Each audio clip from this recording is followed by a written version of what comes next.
Listening. Could it make you a better parent? A better leader? Even perhaps a better person? Could listening to motivating fitness programs get you fit? Could listening inspire you to start something new? These are thought starter phrases Scott could adapt based on show topic or theme. There's never been a better time to start listening on Audible, baby!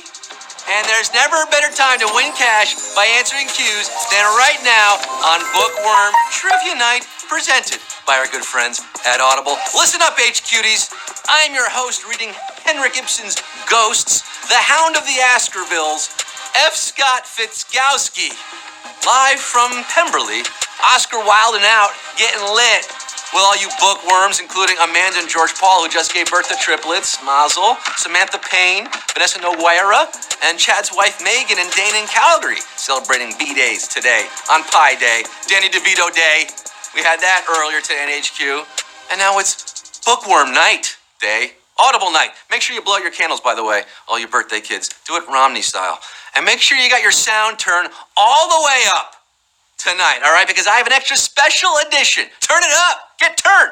This is a special edition of HQ just for you. I will be asking 12 audio-assisted questions featuring excerpts from audiobooks you can easily find on Audible. And if you get them all right, you'll be going to bed with a heavier wallet because you'll be splitting our jackpot cash prize of 5,000 Da Vinci Codes, 5,000 Dante's Infernos, $5,000 plus. We'll throw in 1 million little pieces. Was that book discredited? Sure. But you can still find it on Audible because Audible gives you access to an unbeatable selection of audiobooks, including bestsellers, motivation, mysteries, thrillers, memoirs, and erotic thrillers. And the best part is you can listen on any device, anytime, anywhere, at home, at the gym, on your commute, or just on your way to the library. Do you have an extra life? Use that life tonight. It keeps you in the game if you get it wrong. You can only use once per game, not in final question. Maybe use one tonight. Use one, I don't know, on Sunday night, because we're doing the one. HQ's going back to find the one. One winner takes all. $10,000 going to just one of you. I don't stop asking questions till the one HQ is standing. And breaking news. Breaking news. We're going back to Hogwarts, kids. Harry Potter, Part 2. Next Thursday night, March 21st. Oh, yeah, we're doing it. You wanted it. You wanted it the first time, we're doing it again a second time. I assume you still want it the second time. But forget the wizarding world right now, okay? It is time to visit the Quizzarding world on this Thursday night. Let's get down to the nitty-gritty. With over 400,000 of you in the game live around the world, let's get this special Audible show on the road. Numero uno. Who is this autobiographical narrator? Listen. Now she had me do the Shakespeare Festival. It was a monologue, so I played all the characters. I was doing pretty well at some of the smaller competitions. But then there was the big one. And I won first place. Okay, so the first question there. So we gave you a little more than just the audio. Who is that narrator? Jane Austen, Tiffany Haddish, or Winston Churchill? Oh, if you loved her in Girls Trip, you might want to get a copy of The Last Black Unicorn, a book of personal essays narrated by its author, star of stage and screen, Tiffany Haddish. You saw her there. You heard her voice. She narrated her own autobiography. That's how that works, folks. 328,242. She ready. And you're ready for Q2, but really, 11,000 thought that was Winston Churchill. I mean, Jane Austen... They're both deceased, so that's why I knew it was. Winston Churchill. Q2. This novel is called A Clockwork What? Mango? There were 3 Dvochkas sitting at the counter all together, but there were 4 of us Malchiks, and it was usually like one for all and all for one. Usually like... What's that novel? A Clockwork What? Mango, banana, or orange? You shouldn't even need the audio for this one. Come on, A Clockwork What? It was a highly controversial Anthony Burgess novel in 1962, turned into perhaps an even more controversial Stanley Kubrick film in 1971, and now a rather uncontroversial pedestrian HQ question in 2019. Orange is the new answer at Q2. 303,735. Knew this one. Very good. You got your droogs. You're ready for a bit of the old ultra-violence at Q3. The rest of you, Go to the milk bar. Q3, who wrote this novel? Listen. Well, everybody does that way, Huck. Tom, it don't make no difference. I ain't everybody. All right, who wrote that novel? Ernest Hemingway, Charles Dickens, or Mark Twain? You getting the hang of this now? This is fun. This is new. This is different. I love this. Audio questions here. All right.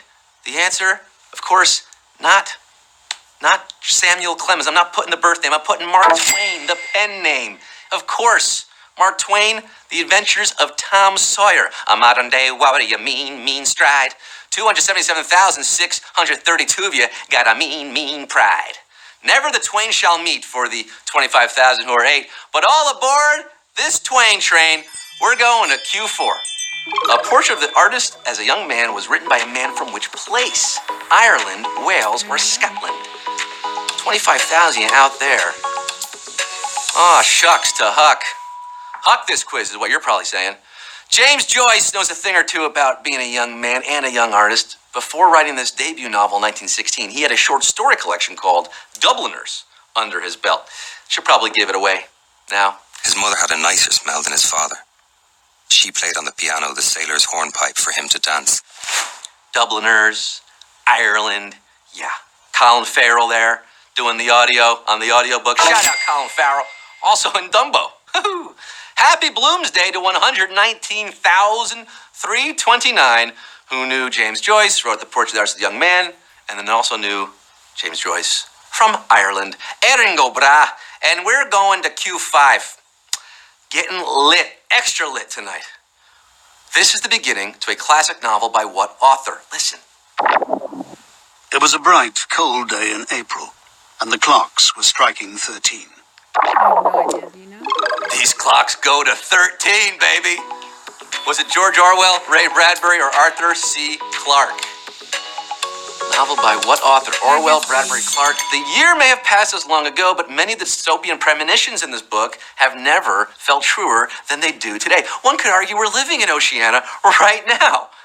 Talking about 1984, of course, by George Orwell, the year of my birth. 100,758. Avoiding Big Brother here at Q5. The rest of you going down a memory hole. Didn't remember Orwell. Clocks going all the way to 13, and we're turning this quiz to 6. Q6. The halfway point. Which of these novels features a protagonist named Santiago, the Kite Runner, the Da Vinci Code, or the Alchemist?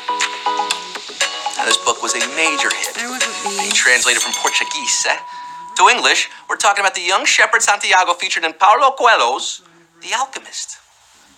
The boy's name was Santiago. Dusk was falling as the boy arrived with his herd at an abandoned church. The roof had fallen in long ago, and an enormous sycamore had grown on the spot where the sacristy had once stood. Obrigado. It's Portuguese. That's all I remembered from my 2 days in Lisbon. 77,475. Alchemizing, hypnotizing, smizing. I can't smize. Turning Q6 into gold tonight. Getting Q7. The author of this novel did not also write which of these? Emma, Jane Eyre. Oh, right. It is a truth, universally acknowledged, that a single man in possession of a good fortune must be in want of a wife. Aha! That audio clip. What is that? The author of this novel did not write which of these? Emma, Jane Eyre, or Persuasion? Emma. Did not also write. So you heard the author there. Right. Did not also write which of these? Ain't this something, guys? Jane Eyre and Jane Austen. You think, what? They sound similar. Well, one's a novel by Charlotte Bronte, and the other is a novelist of Emma, Persuasion, and Pride and Prejudice.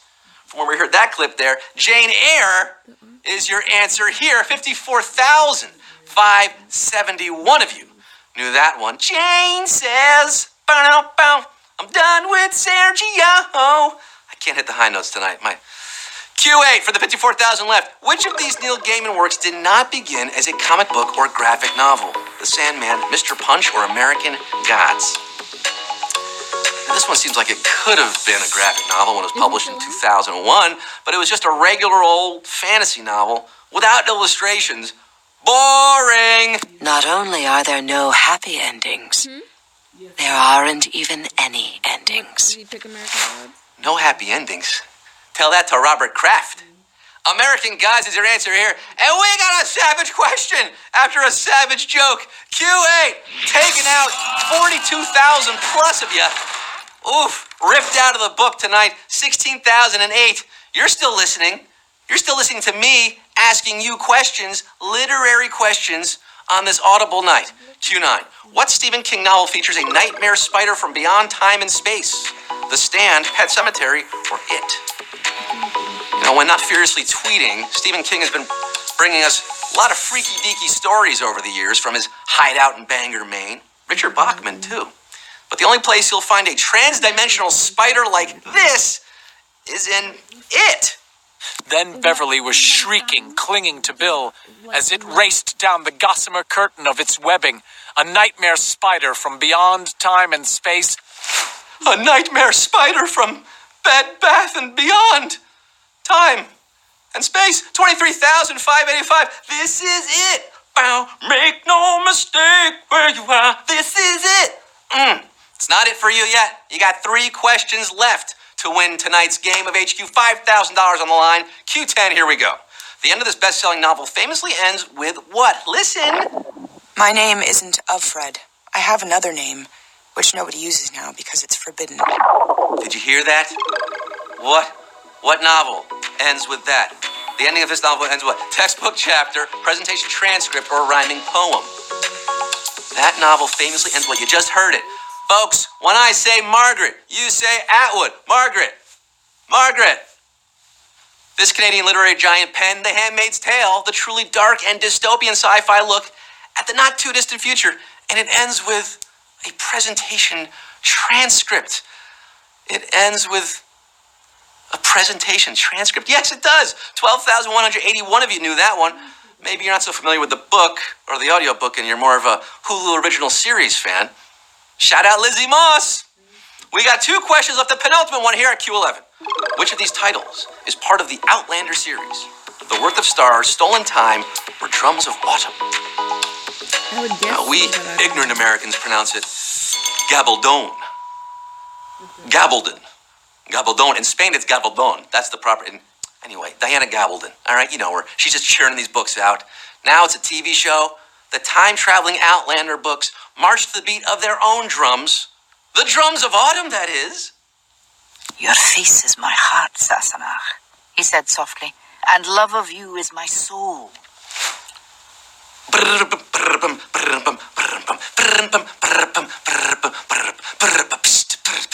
Drums of autumn. I'm trying to do the breakdown in Frankenstein there. 8,580 of you march to the beat of your drummer, little drummer boys and girls. You have 1 question left now. 1 question standing between you and the victory circle.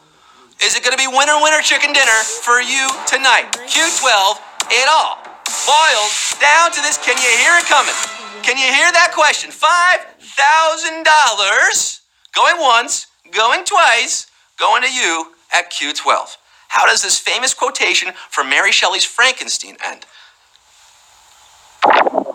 Nothing is so painful to the human mind as a... Frankenstein? Frankenstein! Frankenstein. Great and sudden change, love torn asunder, or short-lived friendship. It's not Harvey Frankenstein. Victor Frankenstein.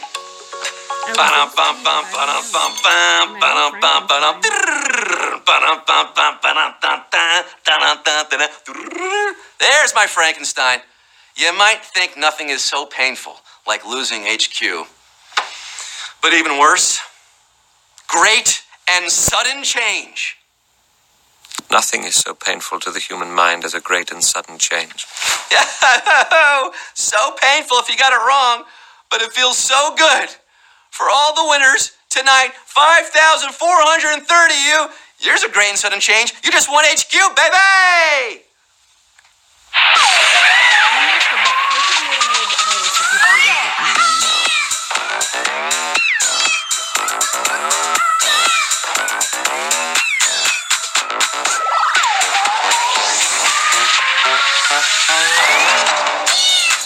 This is what happens when you do 2 shows in one day after not doing that for a long time. You lose You lose your voice, you get a little hoarse, you can't hit the high notes tonight. But 5,430 of you certainly did. You listened up and you listened well. C. Golier, Mr. SCR, Fancy Boxer, Derek V, Mick Shipliplik. Oh, I know, I can't pronounce this, from X-Men, right? Kelly, Alex, Trace, Kiko Panda. Congratulations, just under $1. 92 or 93 cents going to all of you. How about that holler for $1? Thanks to Audible. You know, you could afford a free trial with those 92 or 93 cents even. That's how much you want tonight. You can actually afford a free trial with Audible. Any one of you can. That's the joke. It's free. Check it out. Thank you, Audible. Try it. You'll love it. I have a series I produced on there, actually. Scars and Stripes. Yes, I produced with the Sklar brothers. The most fun I've ever had. Check that out only on Audible. Audible has the most inspiring minds, the most compelling stories, the best place to listen. Remember, if you want to listen to more HQ, it's coming your way. 9:30 tonight. 10 minutes from now. Count it. Anna Roisman coming to you with words. The one is happening this Sunday. That's right. Winner take all, $10,000. Harry Potter next Thursday. I told you that. I'll see y'all back here tomorrow because you can't stop fighting the fight. There's no slowing this trivia train. Until I see you mañana, I've been Scott Rogowski, signing off for tonight, saying,